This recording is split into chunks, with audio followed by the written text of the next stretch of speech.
Are you scared to prune your plants? Well, don't worry, because in this video, we're going to talk about the best time of year to prune and how to prune them.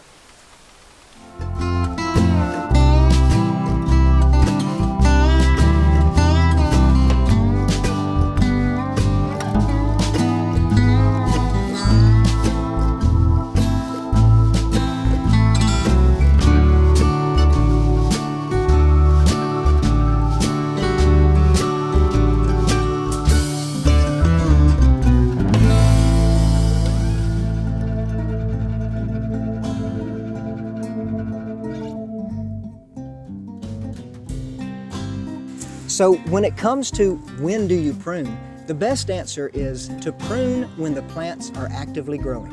After all, when we prune a plant, we are creating a wound on the plant, and we would love for that plant to be able to heal that wound. So pruning over winter actually may cause damage to the plant because they can't heal.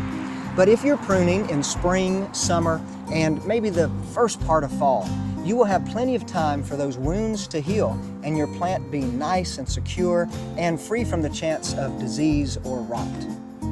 In addition to the time of year that you prune plants, we also need to think about the kind of plant you're pruning. So for instance, this azalea is going to bloom in the early spring because it's already set its flower buds. If we prune it in the late winter or before it blooms, we're cutting off all the blooms. But then there are other plants that bloom in the summer, so you can prune them in the spring and then they will bloom all summer long. So when it comes to a plant that blooms at the end of winter or the beginning of spring, just remember, don't prune it until after it blooms. So we've already established that pruning is wounding. So we want to make a cut on the plant that is going to encourage healing and regrowth. So where exactly along the stem should we cut? Well, if we look right in this stem here, we'll see that we have long areas of just stem, but right every few inches, we see what we call a node. And a node is actually where a lot of cellular activity is happening, and if we cut right above that, then this gives the best chance for that cut to actually heal. And then later in the springtime, when the plant leaves out, you'll see brand new branches coming out of that node. And when we make our cut above a node, we do want to make sure that we snip it at a slight angle so that when it rains, water will hit this and roll off. If we make a cut that is very flat and parallel with the ground, then water will tend to stand on that cut and potentially freeze if we're cutting in the late winter, or it may let disease and infection set in. So sometimes plants like this panicled hydrangea, they get really big and they fill up a space, and you need them to be a little bit smaller. Well, if you are pruning a plant in the later part of winter or the earliest part of spring, then you can actually cut mini plants down near the ground and allow them to rejuvenate. So we're going to do a little rejuvenation pruning on this hydrangea. And even though we'll just have a few stems above the ground, in just a few months, this plant will have brand new stems and it will be thick and full again. So when we rejuvenate, we are literally going to go way down into the plant and actually remove most of the branches. So with rejuvenation pruning, it's really all about timing. We've got to make sure that we are performing these kind of cuts at the late part of winter and early spring so that they have time to rejuvenate and put out new growth. But as far as the cutting goes, we are literally going very near the ground and taking off large and substantial portions of the plant. For this kind of pruning, a lopper might come in handy, or maybe a hand saw, maybe even a small chainsaw, depending on how large your stems are.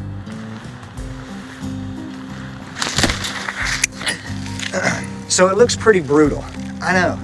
All we have is just a clump of stems.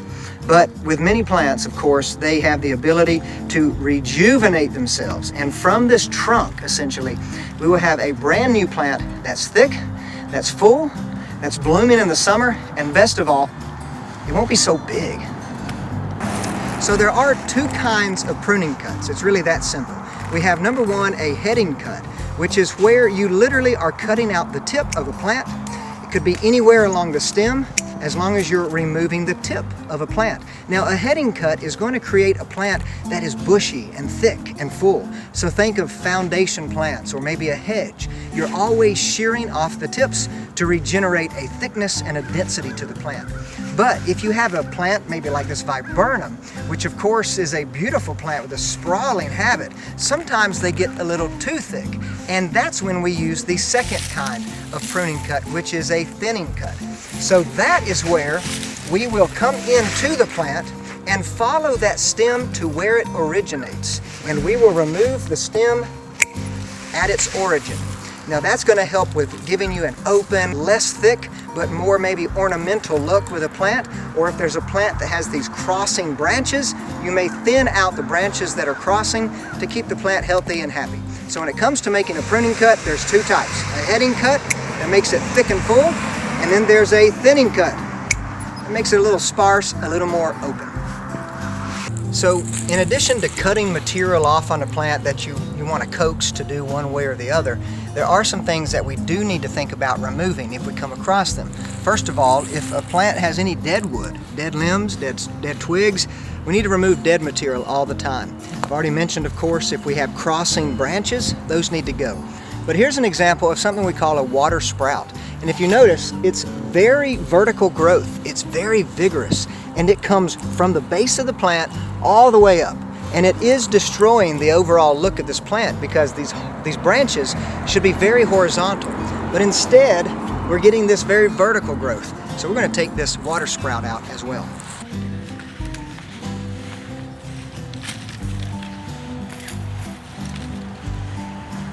Whenever we're pruning hedges, we are making those heading cuts we're talking about.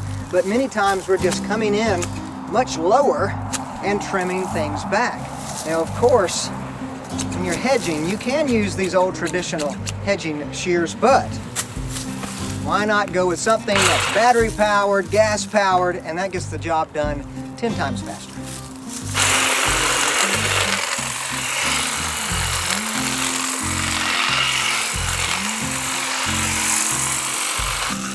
So when we are hedging plants, whether they're a solitary plant we're making heading cuts on, or whether it's a large, long hedge, there is one thing we need to remember, and that is the angle at which you are cutting. We want to make sure that we give our plants a narrow top, but a wide base. So we are going to be hedging at about a 45-degree angle in this case, but as long as we have a slight pitch on the exterior of the plant, that allows light to distribute evenly from the top to the bottom.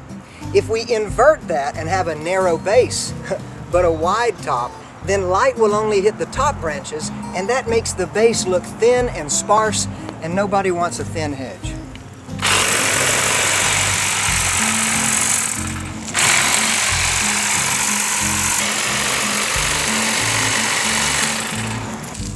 So I don't always use gloves when I'm pruning plants, but when I'm pruning a rose, I need to.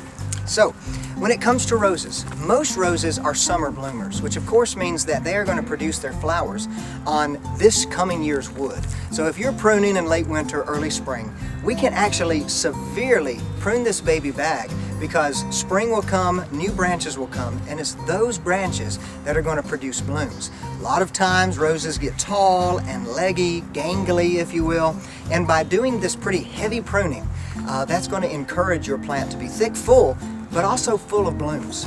So what we're looking at here are some of the old canes.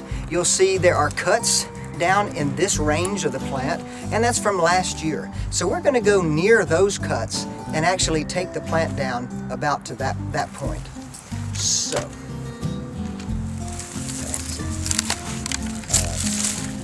maybe I just do some cutting. This one always takes a while. I use a combination.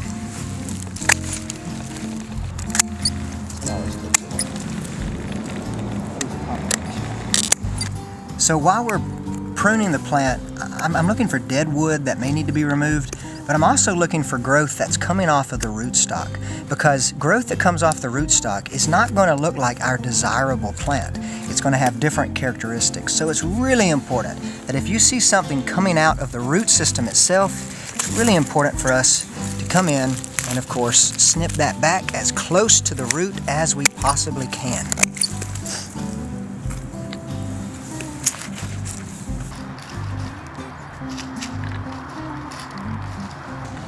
So we've removed all of the old growth on this rose, and what we have that remains are just 1, 2, 3, maybe 4 strong canes that are going to carry us into spring, produce branches through summer, and then of course flowers. But if you'll notice that the center of the plant is completely open. As a matter of fact, we are shaping a rose to sort of be like an open vase. So all of the branches that are coming off of the plant, or rather all of the stems that are coming off of the plant, are actually formed like an open vase shape. That is critical to making sure we have a plant that's full, but also it allows airflow to move between the branches as they grow. So anything that's crossing, rubbing on each other, we do want to prune that out. But every year I like to treat my roses just like this, by pruning out everything but maybe 3 or 4 strong main stems that are going to get up and growing and ready to bloom in the summer. So to summarize pruning, we've got to know that the best time to prune is when the plants are actively growing. Or of course late in the winter, because spring will be on the way and those wounds can heal. And then of course we have certain plants like azaleas or forsythia, yellow bell bush, as we say in the South. Of course those plants bloom in the early spring, so we don't want to prune them very much before they bloom. So of course certain plants, if they bloom before June, do not prune them until after they bloom. Of course, we looked at some specific types of cuts. The heading cut, which is right across the tip of a branch. That encourages bushiness and density for hedges. And then of course we had the thinning cut. And of course that's where we prune down to where that branch originates. So we open the plant up, maybe give it a little more intrigue and interest.